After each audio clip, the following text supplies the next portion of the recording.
excuse me. Okay, so you should all be able to access that. It's for absolutely anyone. Please do not write on it just yet. We will be working on it together. I see all of you clicking on that. Excellent. And now I'm going to share my screen. Okay, so we want to take a look at this right here. So for those that haven't or weren't able to join into the document, I see a lot of you were able to with all your little animals. Fantastic. Oh, look at that koala and the kiwi. Awesome. So here is our chalkboard or something that we would work with. And if you guys join us, you end up getting a Google document with your own page. If you use Google Classroom, you're already familiar with something like this. Now, let me just double check here because I can't see if anyone raises their hand. I believe, Lulu, you're with us, yes? Yes, Ross, I'm here. Perfect. All right. So if you could let me know if anyone's raising their hand or has a question, because I don't see the chat. Okay. Oh, I will let you know. Thank you. Okay. So there are a few things that we want to talk about, some stuff that doesn't get covered anymore very early in grade school. But some things that we would want to start with would be what creates speech or what makes up speech, the way we talk, the way we write. A nice hat, James, made a pizza, very cool. So this list here looks a little complicated. The list itself looks a little complicated, but it's not. The only things that we would be covering are the most important parts of speech that you have to know up to this point, which would be things like adjectives, pronouns, nouns, verbs, adverbs, and the various tenses that belong to verbs. But we don't go too much into that because we want to practice more writing than we do the boring grammar stuff. But grammar is important because it makes up the rules that we use to talk about things or to create words. So when we use things like suffixes or prefixes, those are rather important. Let me see if I can zoom in a bit. Oh, that's a little too close. But as you can see here, the branches of English grammar are very big. And because they are so big, it takes a while to learn these things, and even then you can still make some mistakes. But the biggest, most important things you need to know at this point, there are just two on this tree that you need to make a full and complete sentence. Does anyone...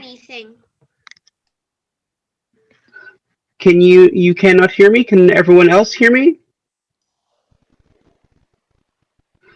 Yes. Yes, everyone else can hear me.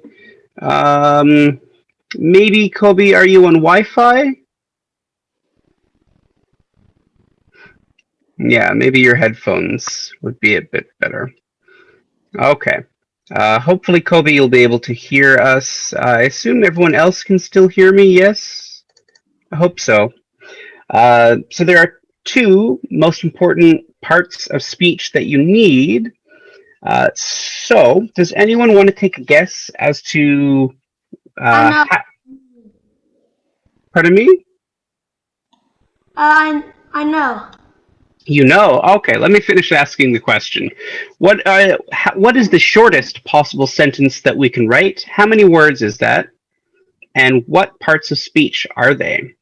So, let me see. How do I take a look at the chat from here? There it is, I think. So go ahead, raise your hands if you want, or if you can, if you're on this page, go ahead and put in your guess down below. Give yourself a color if you can, or you can just speak up. Let me know how many words make a full and complete sentence. So I see one hand up. Yes, go ahead. Is it the verb and the noun? You are precisely correct. Yes, we need a noun and a verb. So how many words does that make? Two. Two, exactly. Oh, there's the chat window. Perfect.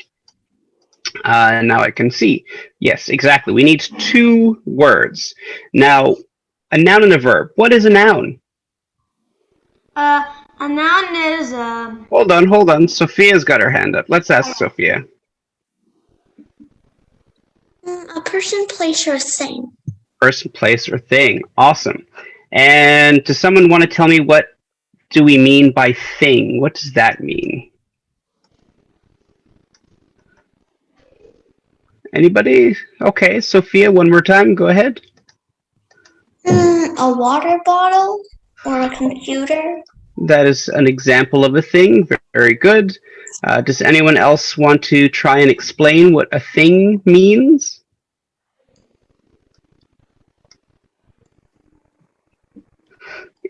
I can't see anybody's hands. Anybody else? All right. Anyone want to take a guess? Just go right ahead. No? So other than a real physical thing that we can touch, so what's known as a concrete noun, like a water bottle, we also have things that we can't touch. So feelings, for example.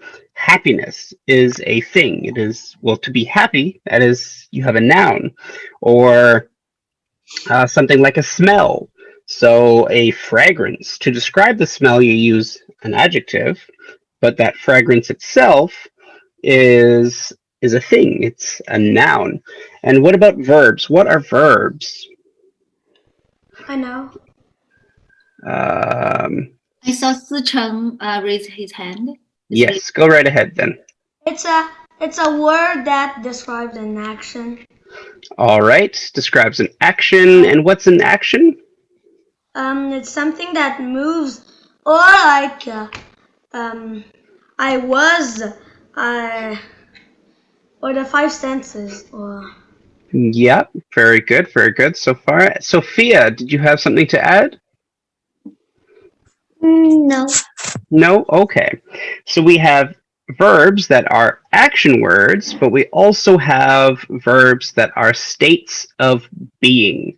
Now that sounds a little complicated, but it's not. It's just the way something is, the way it feels. So, for example, if I am happy, well, is happy an action? No. I think it's feeling. It is a feeling, exactly. It is a noun. It's a thing. The I, yes. At school I learned that there's three types of verbs. How do you say? Is it direct object or action verb? That relates to types of, verbs with them. So you can have a direct and indirect object. Yeah. And there's also a helping verb and a linking verb. Yes, so you've got linking and auxiliary verbs. Those are verbs that put things together or show a relationship between a noun and the actual action. To say I am happy, we use an auxiliary verb, the am, or I have 5 fingers. To have is showing a state of being. So yeah, we've got linking verbs, auxiliary verbs. What you're thinking of, objects and direct objects or indirect objects, that's to have the action done to it or have an action that isn't done directly to the thing but still affects the thing. But that is something else. Okay, very good.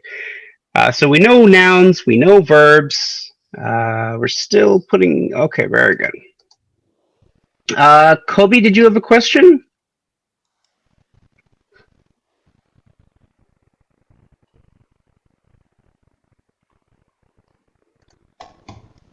I saw you holding up your hand, Kobe. Is yes, no? No. No? Okay, just double checking. Okay. So we have talked about, yes, Eric, thank you. I just saw your chat message now. Verbs are action words. So let's briefly try and write out some short sentences, just 2-word sentences. Let's see if we can get a couple. I want you to all, if you're on the page, if not, you can try writing it in the chat. Let's take a go at writing some really short sentences, 2 words if you can, or a maximum of 3, we'll say. Let's just give that a shot and let's see what we come up with. So I see that you're all there, which is great. You're writing in highlighted stuff, so let's turn that off. You know what? If you all want, you can all go down to this place here called the workspace. And then you can all just put stuff in there. Or right there, that's just fine as well. A dome is a thing, so is I. So technically you've got 3 words here, but that doesn't quite work. I'm done. Yeah, okay. So this is 3 words. I like pizza, very good.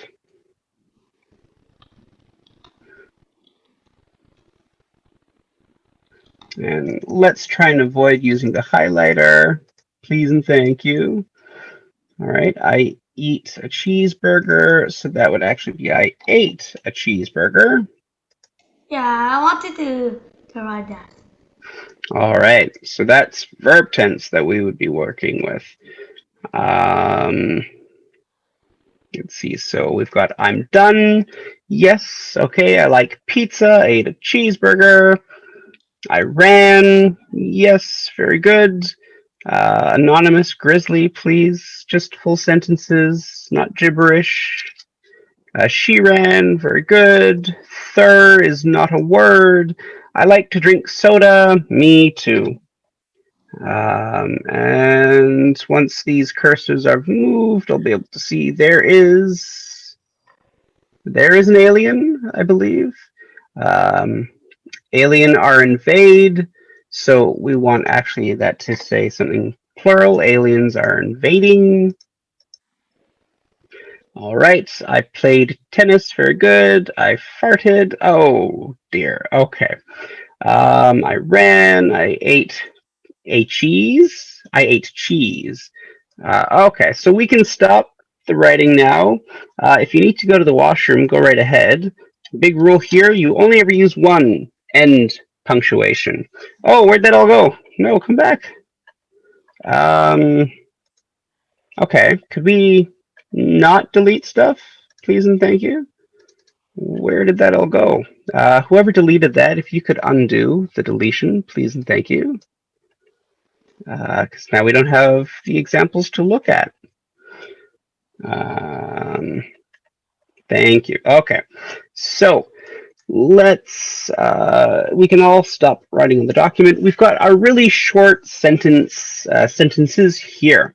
We have our subject, or in this case our pronoun rather than just a noun, because we ourselves, I, you are a person. When we use the I, that's to talk about ourselves. Very good. I ate. Okay. Let's stop writing on the document, please and thank you. Otherwise, I can just kick you all off it, and then that's no fun. So I ate cheese, or I ate a cheese. Well, that doesn't quite work. I wanted to say I ate a cheeseburger. Somebody. Yes, so that did say I ate a cheeseburger, which is good. So our action, we have ate, we have an adjective, an article. I ran. Google is confused.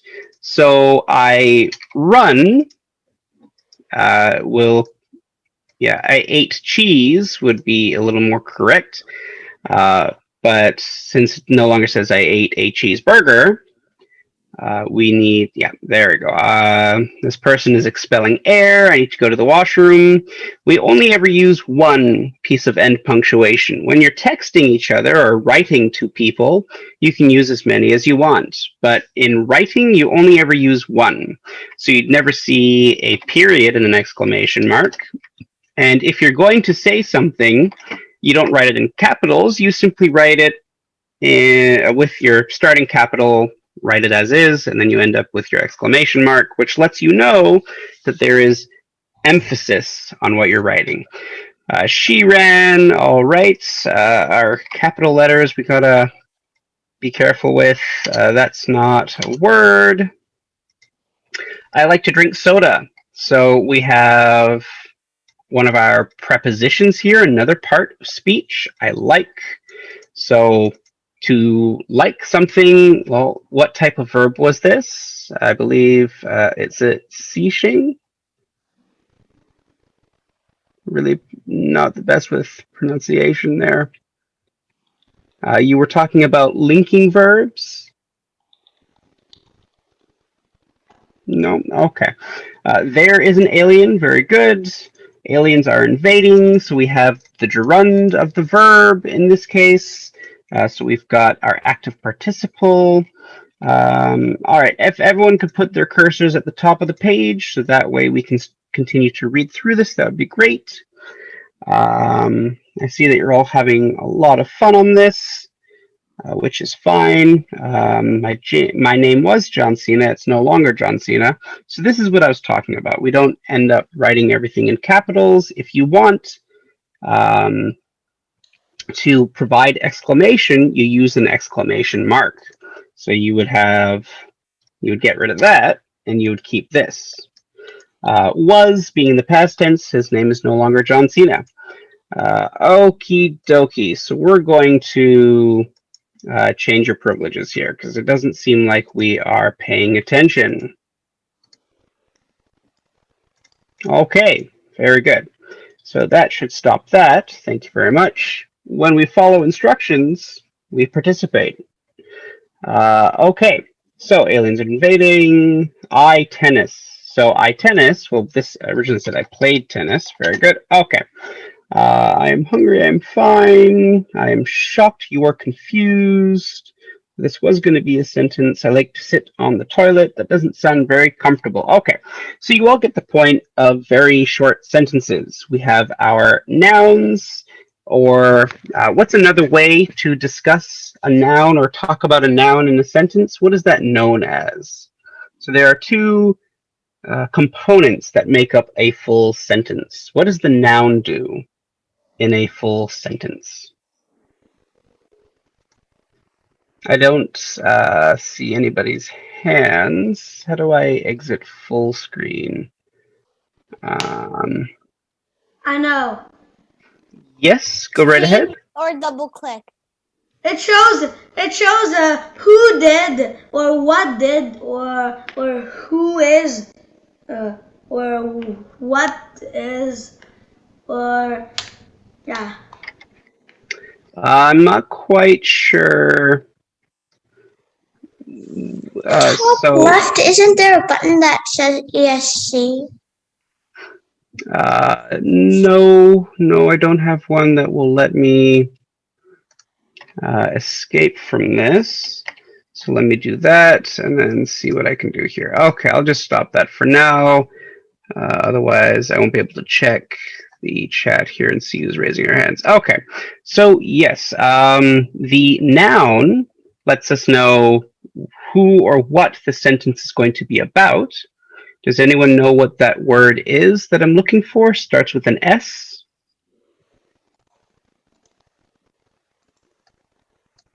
No, it is our subject. We have a subject, which is usually our noun, and then we have one more part of the sentence that creates a full and complete sentence. Anyone want to take a guess what that is? We've got the verb, so what does the verb do? It creates a what? I know. Yeah? Go ahead. It creates an action. That's what a verb is. What is the part of the sentence that we're looking for here. What's that called?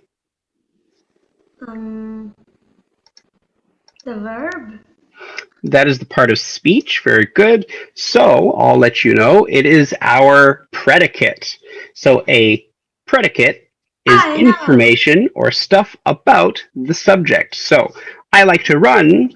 The predicate, like to run, or to like to run, is letting us know that I, Ross, enjoy the act of running.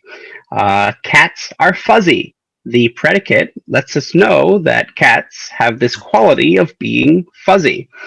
Now, we talk about subject and predicate, or the noun and the verb, in a basic sentence because the larger or the more that we write, the way we write sort of reflects this sort of style. When we write a paragraph, for example, we have a subject and then we have detail sentences. So I've got, so on that document, if you all want to scroll down a little bit, it will be the Hamburger Paragraph. If you want to take a look at that, I'll share my screen again so you can see it.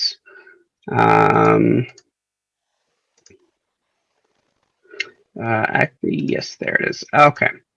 So in this case, our sentences, which have a subject or a topic, and then the predicate, details or supporting information, evidence, detail sentences, supporting sentences, it's all mirrored, the way you've got your sentence and the way you've got your paragraphs.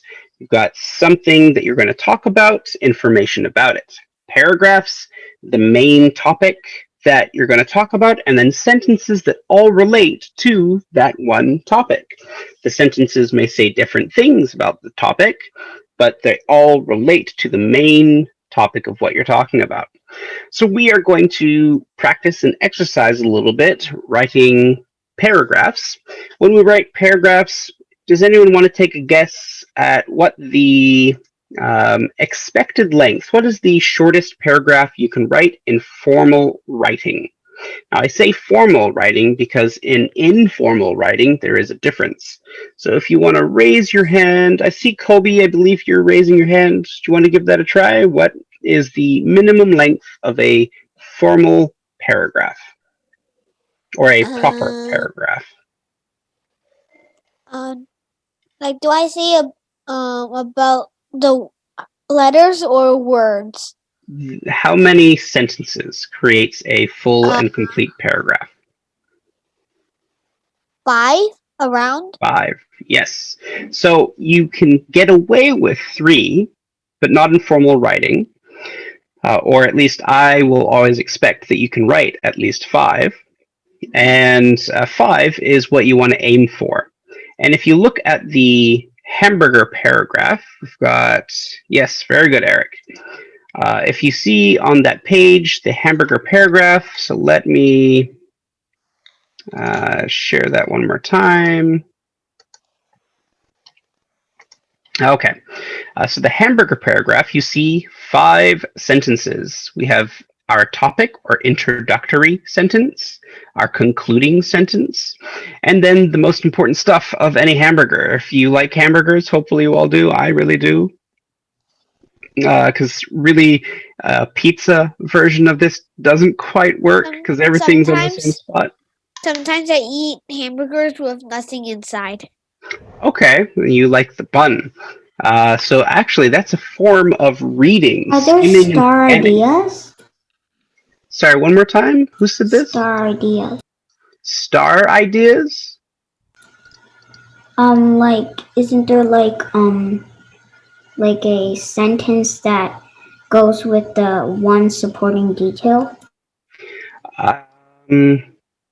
So are you talking about the sentences that would be underneath a supporting detail? Yeah. Okay, yes. So when you go beyond the basic paragraph, yes, you are correct. You have a supporting sentence, which usually provides some kind of information on the topic sentence, and then you can have sentences that go beyond and continue to talk about that specific support. So let's say, for example, your topic was cats. If you were saying something about cats, and then one of Ewan, you have your hand up. No, I accidentally did it. Okay. Yes, so let's say you were talking about cats, and let's do a brief sort of paragraph here. So if we are talking about cats, and hopefully we all like cats, we need a topic sentence, some way to let you know as a reader that the paragraph that you're going to read is going to be about cats.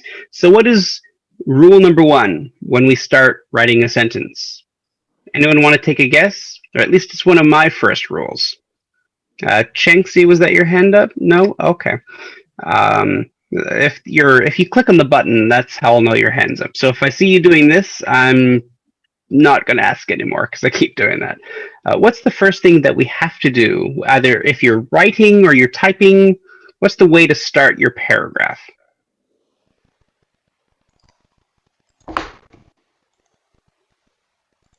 I see we've got hands up, and I keep not even seeing the chat. Who's got their hands up? Is it Xisheng? Yes, Chen. Okay, cool. Yes, go ahead. We start with a topic sentence. We do start with a topic sentence, but before we can even start writing, what do we need to do? Very important thing. Think of the topic. Definitely. Sophia, did you have an answer? Use a capital. We use a capital letter. Perfect. And before we even get to put in a capital letter, We think. we definitely think that those are all very good points. We have to provide an indent.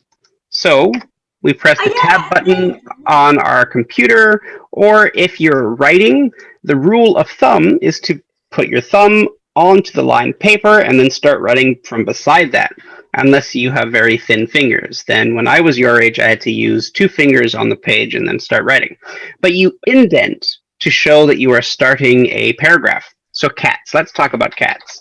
Cats are, and we'll start with a bad sentence actually. So cats are things that do stuff and have things and stuff. What is wrong with this sentence? Is it grammatically correct? Did I write a proper sentence? Is it easy to understand? I guess. Grammatically. I've got, so press the hand up button if you can, please. Chengxi, go right ahead. You repeated things and stuff. Yep, repetition. There is too much of that. And Anybody? he said stuff too much. Yep, that's what repetition is. He said it too. So, Sophia, go ahead. Right, like it's not clear to understand what the things, stuff, and things and stuff mean. Very good. You are spot on. Ewan, you have your hand up? She said the thing I wanted to say. All right. Do you have another way of saying what she was saying? Yeah. Yeah? What's another way of saying that? What's the sort of term that we're looking for?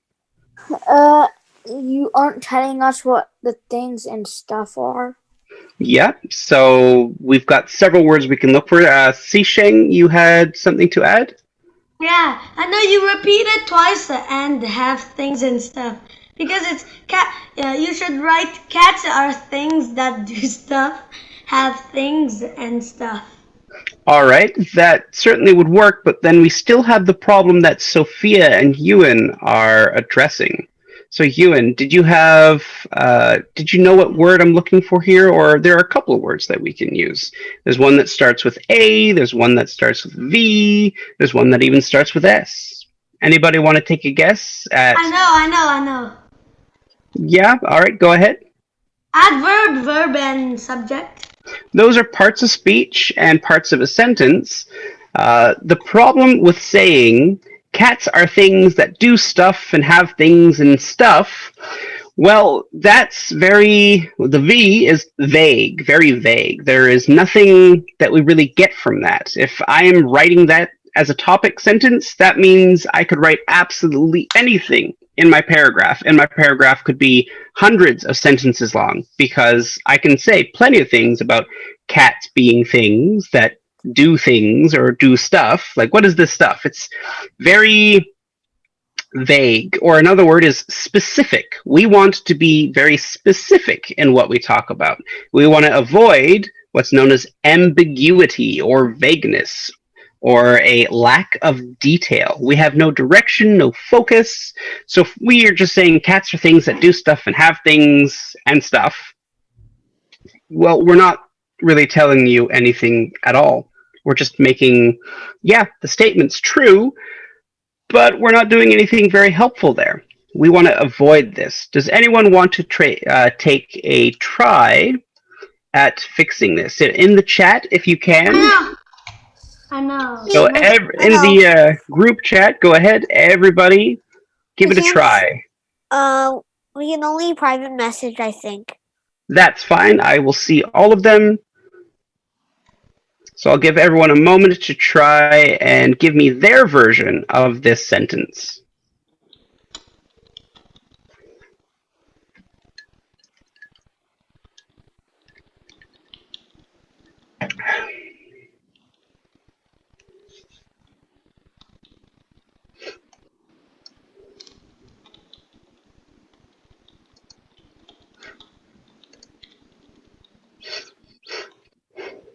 All right, Eric, good. That's Xicheng, very good. All right, Xicheng, you still have the same issue. Kobe, I think you need a dictionary. Chingxi, cats are animals. Okay, very good. I did 2 sentences. All right. I only see the one. I did 2 sentences. And Sophia, are you still typing there? Yeah? All right, I'll see that soon. If anyone else wants to put there, Sophia, okay. Okay, so let's take some of these examples then and see if we can work with them.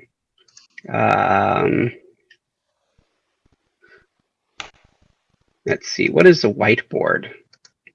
I'm not very good with the Zoom. Okay, I see. So can I open the chat again or no? I don't know how to use that. So I'm going to stop with that and go back to my screen. Okay, so we want this, open up, very good. So cats are things that do stuff and have things and stuff. If I open up the chat, let's take a look at some of the examples.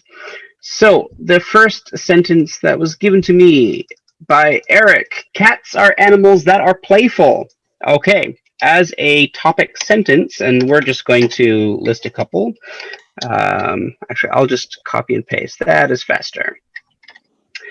So Eric's suggestion, cats are animals that are playful. And he didn't really finish the sentence because he gave me something called an ellipses. You know when you have that ... The name of that is called an ellipses or an ellipsis. Okay, another one that we have here from Xicheng. Okay, let's put that in. Kobe, if you can write the sentence in completely, that would be helpful. Chengxi, very good. Let's add that in. Cats, all right. Thank you, Mona, I believe. Yes, or I can call you 5008 if you want. Sophia, very good. We keep getting extra words here. Our Mentors Future Class account gave us this, excellent. Chengxi gave me this. Okay. Actually, this is a good example. We'll talk about that. I'll take a couple more, and then, so this is from Bella. Thank you. And this is mean. Let's not call cats ugly. And then James and Kobe both wrote very similar sentences. So Kobe, okay, I'll put in that last example. Okay. All right, so thank you for the examples. Let's take a look at what you guys have here. So cats are animals that are playful. As a topic sentence, we get rid of the ellipses. This works. We now know that the paragraph that we should read, or the supporting detail sentences, these guys here, supporting sentence 1, 2, and 3, should talk about cats being playful. Now, if we have a paragraph where it has a topic sentence that starts with this, and the paragraph starts to talk about, let's say, how long a cat lives, does that sentence then fit in with the paragraph that we're reading? Chengxi, you're right. Very good. Anybody want to... I know there's a yes-no function. Does anyone want... Everyone put up your answer. Would a sentence about how long a cat lives fit in with topic sentence number 1? Let's see those check marks or X's, I believe, what you guys can do, right? Yes. Just like, yep. Okay, it's not a... I see. Yeah. Very good. Very good. Yes. So if you were talking about or had a sentence that talked about a cat's life, oh, I clicked on something on the page there, the sentence would not fit because we want a sentence that only talks about cats being playful.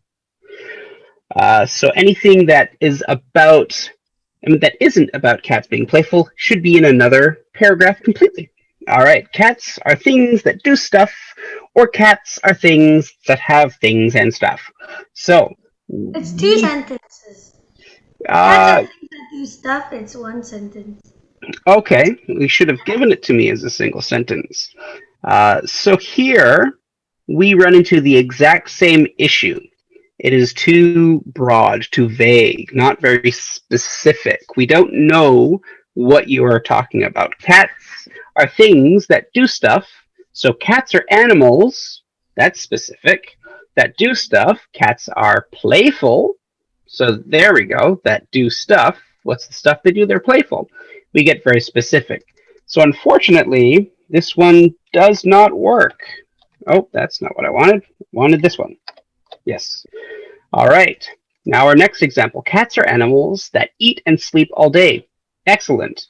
As a topic sentence, it lets us know that we are going to learn about cats eating and sleeping all day. Very good. Cats are animals that have fur. So this is fine, but it's more of a detail sentence rather than a topic sentence. If the whole topic of your paragraph is going to be about cats and fur, that's fine. But it's a very small, very specific detail. When we write our topic sentences or introductory sentences, we don't want to be so specific that there's nothing else that we can say, or that we have to talk about some very complicated stuff right off the bat. You can, of course, it is completely doable, but it really affects the direction that you can take your paragraph. Cats are mammals, looking at example 5 here. Cats are mammals that do a lot of scratching so that they can file their nails. Okay, so we would want to clarify the sentence a little bit, give it, so take away a little bit of the length. Cats are mammals that do a lot of scratching so that they can file their nails. Well, cats being mammals, is that really necessary to talk about if you're talking about the cat scratching to file their nails? These could end up in 2 separate sentences. Cats are mammals that have claws. This is this would actually be a good topic sentence to start before you end up with these two facts or supporting details. Cats are lazy. Very simple sentence. When we write our topic sentences, we want to try and go beyond simple sentences. That's just fine.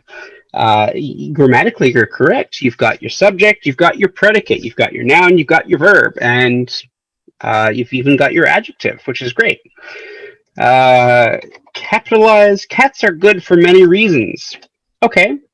If you were writing a sentence like this, the next sentence that should follow, what would the next sentence look like if we were to use sentence number 8?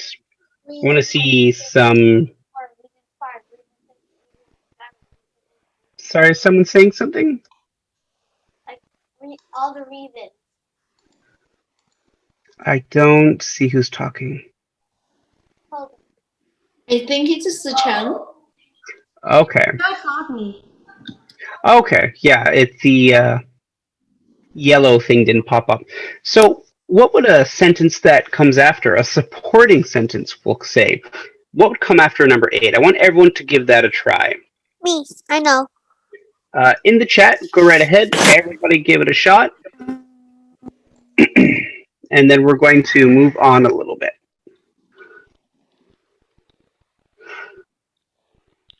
So Eric keeps writing reasons that cats are good.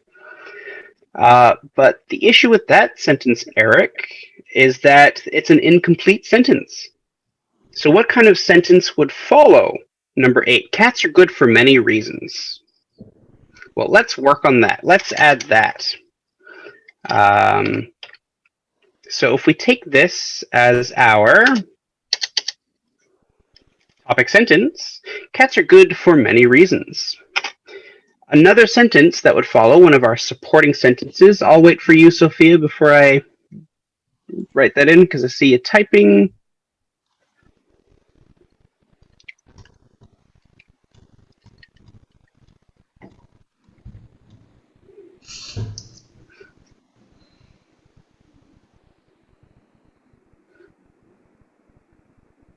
Almost done there, Sophia? Perfect. Cats are good for many reasons. And then Sophia writes, let's give this a try. Mona, they are really cute. All right, that's, we need a little bit more, but yes. So Sophia writes, or her suggestion is, they are good because they have warm fur for the winter, they are cute, and they also have very gentle creatures. They're also, they're also very gentle creatures. Yes. So, does this work as a, does this work, okay. Does this work as a supporting sentence? Yes. We get as our topic that cats are good, and we say that they are good for many reasons. So we list a couple reasons. They are good because they have warm fur, reason number 1. And we even explain a tiny bit. The fur is for the winter, great. They are cute, and they are also very gentle creatures. Excellent. Also very good use of vocabulary, moving away from just saying animals, saying creatures, very good. We could also take a fact from up here. Cats are lazy. That works. It is a very simple sentence, but it still works. Cats are animals that have fur. We've got that fact in there. They eat and sleep all day. So cats are good for many reasons. If I add in they eat and sleep all day, would that be a good reason for why cats are good? Would that make a cat good for eating and sleeping all day? No. You're right, not quite. So would it really fit? Does this sentence fit with the topic? You're right, it does not. Cats are superheroes. Okay, maybe there are. You're right, Eric, very good. So we can't really use this sentence, unfortunately, but we do have, so far, a very good start.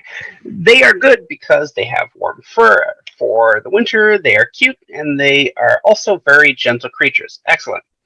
So we're getting a good start here. We could write several more sentences. We can do 2 more if we really want. Yes, okay. So I've got 17 minutes. Excellent. Let's complete this paragraph, and then we will talk a little bit more. Yes, so actually let's address this picture that I have here before we continue talking a little bit. Cats do not want to kill us, Kobe. My cat might. They want to kill me. They want to kill you. Oh, well, I don't think cats are that evil. I'm allergic to every single animal that drops fur. Okay, so you're allergic to pet dander. So some cats and dogs actually have hair, just like we have hair. My dog, for example, he has hair. Cats sell their fur? I don't think cats sell fur. Okay, so when we are writing a sentence, and even when we are writing a paragraph, there's a particular order that we want to follow when talking about things. We want to know the subject, so perhaps who the sentence or paragraph may be about. What is the subject? What is the topic? What are we talking about? Our verb follows, so we have subject to verb. Some languages go verb, then subject. But English, we typically need to know who or what is going to do the action. We have rules, of course, that allow us to switch up the order, but that requires punctuation and fancy uses of other forms of subject-verb agreement. So we want the who, and what do they do, and then the object as so I keep saying your name wrong, I think. Si-Cheng or Yeah. Si-Cheng? Yeah? Okay. The object, so the thing, and I'm not sure if everyone can see, but I believe Si-Cheng is highlighting the subject, verb, object. Thank you very much. Me. It's you? Okay, perfect. Thank you, Cheng-Si. So we want to know what is going on, so we're providing more information, more than just who are we talking about or what's being taught. I mean, the subject of the sentence and or paragraph, the action or state of being that we're talking about. We add to it, so further details. We go a little further. If we need to know the way that the action was performed, we even put in the how, so the manner in which something was done. So if you're kicking a ball, how did you kick it? Did you kick it swiftly? Did you give it a hard kick? Did you just gently tap the ball?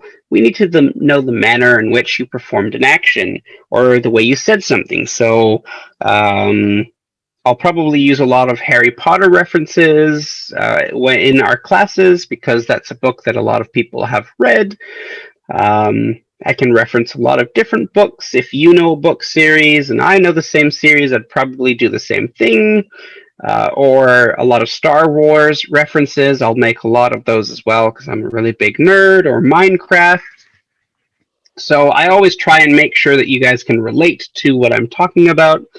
So, or in this case, kicking a ball. How did you do it? What was the action? What way do we do that? How do we describe a verb? Does anyone want to tell me what part of speech we use to describe verbs? Sophia, I saw you jump up there. So is it the part where they say the object of the sentence? So I was asking, how do we describe a verb? What word do we use to describe verbs? Is that adverb? Yes, we use adverbs. We can also sometimes use an adjective, but we can definitely discuss how that actually works. But yes, adverbs. So do you, when someone asks you, how are you? And you say you are good, what's the problem with that sentence? Good is a James? very important They're word. asking you, and the grammar isn't really good. Yes, so the grammar itself is problematic when if someone says, "How are you doing?" I am doing good. Well, you don't do good. Something that you do can be good, but you do well. So I am doing well is the right way to respond to something. Or I'm doing badly, or I am moving slowly. You kick the ball, you can kick it slowly, in which case it's not going very far. You want to quickly kick that ball, so that way you can kick it across the field. And then, of course, a place, so the where, and a lot of this actually relates to writing a newspaper article or providing a summary for chapters. You all probably, actually grade 4, you guys probably are doing novel studies, right? Yes? I'm in grade 3. Yes, Kobe. So does the subject for SV for verb SVOMPT say something? It's just swamped, the way I remember it. I used to think of a person with an accent saying that they are swamped. So Germans, they don't use W, they use a W as a V. So they would say, "I'm very swamped with work right now." That's the way I would remember it. So your subject, your verb, your object, the manner in which it was done, the place, the time. So we could say they are playing football. They're playing football badly at school at 10:30. So you can actually even create sentences with this little trail here. The whole point that I'm trying to make here with the order that we list things in a sentence, sorry, someone said they were in grade 3? I'm in grade 3. Yeah? All right. I'm in grade 3. Awesome. Very cool. Very cool. So, right, sometimes stuff changes. I'm not sure, but by grade 3, you should know your nouns and your verbs. And by grade 4, you're starting, at least when I was in grade 4, I started writing my first essays, or at least they were called essays. They weren't real essays. What is an essay? An essay is annoying. It is like a really long set of paragraphs, and all the paragraphs are about the same subject. So you have to write it about a topic? Yes, when you write an essay, you usually have a particular focus or a particular subject or topic, as you said, and you'll have various types, just like you have various types of paragraphs. So when we have, let's see if I can put, okay, they're gone. When we have our paragraphs, your simple, basic paragraphs, so in this case, the hamburger, you are writing something that's informative, a form of perhaps expository writing. Kobe? A question. Yes? Like in our class, which includes Sophia, like we just wrote our first book, like a Dog stories. dog stories. Short stories? Dog stories. Stories Dog? with, stories with dogs in them. Okay. Dogs. So the subject was about a dog and the things that it did? Random. Just completely random. But they were stories, right? Short stories? Random stories about dogs. Okay. Very cool. Very cool. Yes, so we can complete this. Also, 1 second here. It's getting really dark, so my light's getting too bright. So give me 1 second to turn on the light.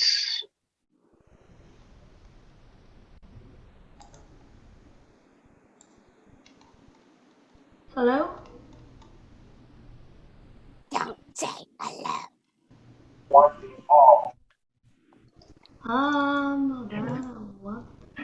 All right, there we go. Okay, you should be able to see my face again. So Chengxi, essays are from 250 to 350 words. If they were 250 words, that would be brilliant. But No, it's not like an essay. It's like a writing test. Okay, yep. So let's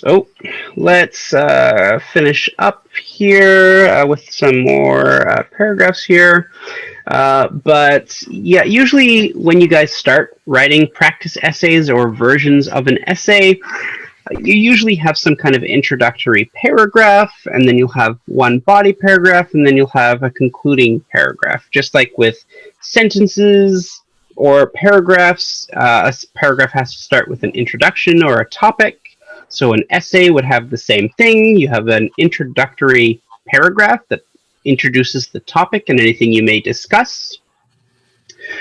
Then you would have a body paragraph, so supporting details in your paragraph is going to be the same thing in an essay. You have supporting, let's open this back up. So you've got your supporting or detailed sentences. You do the same thing with an essay, but they would be in paragraph form. So everything you learn at a small level ends up being the same at a bigger level. For a sentence, you have a topic and then supporting details or a predicate, stuff about it. You don't typically have a concluding section of a sentence because your sentence ends with the period. But when you get to the paragraph, you have a sentence that sort of wraps up what you've just said or lets your reader know that you're done talking, or even uses or acts as a transition from one part of the piece of writing you are doing to the next, so another paragraph. So we've got our various subjects. We talked about that. Okay, so that's a lot of like some of the technical stuff that we would start with and then work our way towards. So let me actually pull up some examples of, where did it go? I've got an example of some of the work that we've been doing in one of my open writing classes. So a great example here. Let me just find something here. Okay, so hopefully Teresa does not mind, but she almost always gets her homework done, so that way there are no blank spaces where a homework might be. But what happens when you work with me is usually you come through Google. If you don't already have a Google email or a Gmail, you would create one. And then what happens is you end up on a workspace sort of like this, same way I was doing with you guys in class. You get various pieces of information on your chalkboards, and we go through. So we recently just wrote our narratives. I broke down a video and said, okay, we're going to take this video, we're going to turn it into a short story.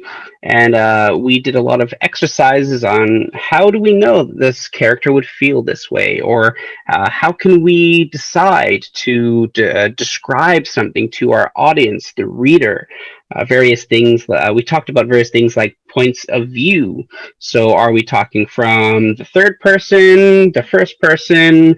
We usually avoid second person because that's stuff that's usually said between you and me. We also talked about various form and whatnot. Yes, Xixing. I read a bit. There's a lot of mistakes. You read what? I read a bit. There's some mistakes. Yes, this is rather recent. We haven't actually edited this as a class just yet, but this is a good example of the stuff that we would end up with. So we do some plot lining at some point. I have older stuff as well. We do descriptive practice, so practice writing descriptive writing. So you would get something like an image like this, then we would practice using fixed locations on the image. So if we were trying to let our audience know where the man in the black suit is, for example, in the center of our image, but if someone didn't see the image, they wouldn't be able to picture the man. We would have to say, across from me on a busy street, I see a cafe, and in or behind the window of the cafe, I see an older gentleman wearing a black suit. He has rounded spectacles on, and he is staring at his phone. we describe location in this sense. We would have to use ourselves as the fixed point and all that kind of stuff. What else? Here was a narrative that we worked on, talking about, we used various rules, like you have to include these characters, this event has to happen, you need to have these sections. At the grade 4 level, it would be slightly different, and Teresa writes a lot, so don't think that I would be making you write tons and tons and tons. I do make you write, and as much as you can, but if you can't do tons and tons and tons, that's completely fine. But this is just a brief example, and then there's usually a lot of spelling work. So when I assign homework, you always get spelling words, and then I give you a whole tutorial on how I expect spelling words to be done, because there's a lot more to learning to spell a word than simply knowing how to spell it. For example, if I asked you to spell the word Triscodechophobia, or onomatopoeia, or even as simple as just apartment, if you can spell it, great. Which one? Triscodechophobia? Yeah. Yeah, that is the fear of the number 13. So just like people have arachnophobia, which is the fear of spiders, Triscodechophobia is the fear of the number 13. Why? People are afraid of numbers? Yes, actually, the fear of numbers itself is an entirely different phobia than Triscodechophobia. That's really specific to the number 13, or things that come in 13s. The fear of numbers itself, I believe, is calculophobia, which is just of numbers or math, one or the other. There's a phobia for everything, and usually it's identified with a Latin term plus phobia. So, right, with spelling words, it's not enough to just be able to spell a word. You have to know what it means.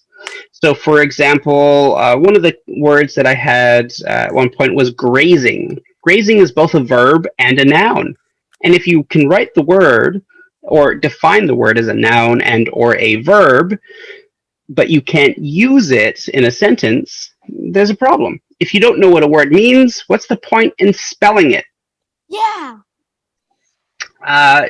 When you get further into your education, good spelling is always great, especially on written tests. If you can spell well, fantastic. If you make some errors, that's usually okay. You don't lose very many marks the higher you get. Right now in your grade levels, you probably will.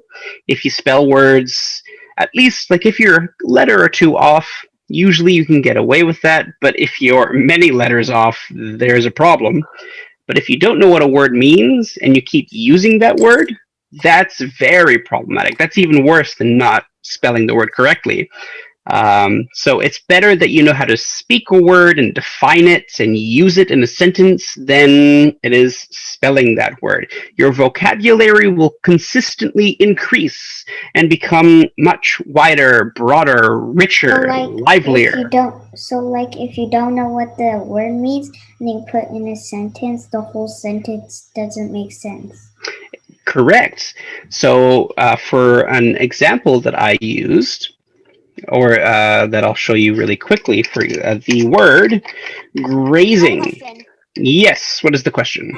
If you are very dumb and you don't know what fearless mean, and then you think it means the same thing of scared or feared, and then you write, I am fearless of spiders, but you actually thought it was something else. Yeah, the meaning would change completely. To say I am fearless of spiders means that you do not have any fear or scared. Spiders do not scare you whatsoever. But if you are scared of spiders and say I am fearless of spiders, and someone hands you a spider and you start to scream, people are going to be very confused. So the example that I was going to use here, the word grazing. Like how people say you are useless. Yes, to say someone and they meant you are useful. Exactly. I've had that exact moment where I had a friend tell me I was useless after I had just helped them, and I said, I don't think you know what that word means. And they said, but you just gave... You're muted. You muted yourself. You muted yourself. All right, I've been unmuted. I think you can all hear me now, yes? Yeah. Yeah? All right. I guess that was a really quick warning there. Yeah. No, Ross, that's an accident. That was Okay, accident. okay. Accident. So the word that I was talking about, grazing, it can be both a noun and a verb. As a noun, it means grass that cows feed on. So when you see cows, they are doing two things. They are eating or feeding on the grazing, but they are also grazing on the grass. So if you defined this word, for example, as eating grass, but you wrote the sentence, there the cows are on the grazing, there's a big problem here, because the definition you've given me, or that's been written here, is the verb. Cows, they eat grass, and the verb means that they are eating grass, so grazing on the grass. But if you're using it as a noun, which is talking about the grass as a thing, here the cows are on the grazing. Well, you can't be on a verb. That doesn't make sense. You can't be on eating grass. And if you even want a strategy here to define something or make sure that the definition works, you put in your definition. So the cows are on the eating grass. Does that really make sense? Like, we could say that the grass is meant for eating, but if the cows are on... And we put in a fuller definition, so eating grass isn't the best definition. It's not very accurate, but it was just a quick example here. The cows are on the grazing. We would want a better sentence. We would want the cows are grazing on the grass. And now we are using, now we are using the word correctly, according to the definition. They are eating grass on the grass. Now the repetition is, yes, you'll end up with that with the strategy I gave you of the eating grass, or putting in the definition where the word was, but that's sort of how to test to make sure that your definition works or fits with what you are trying to explain or tell me about. Okay. Yes. Okay, so we shall wrap up here. I think that's everything that we would talk about today. In our actual lesson when we get started, we'll have... apparently there's going to be a bit of reading together, so we may end up with a novel that we'll work on together, which would be pretty exciting. I haven't done a group novel study in a long time. And I'm excited to read some new books for sure, but there's definitely going to be some reading involved where we would read some passages and then usually write. So we'd have to play like mini detectives, tell me why and where and what's going on, etc. I definitely have you guys do a lot of reading for summary work, so you'll be given either articles to read about sloths, because sloths are one of my favorite and funniest animals, or you'd probably end up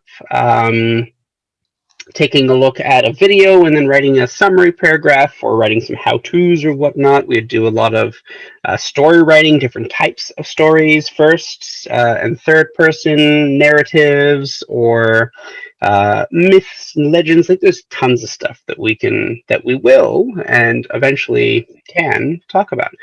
So other than that, I believe Michael, you wanted to take over?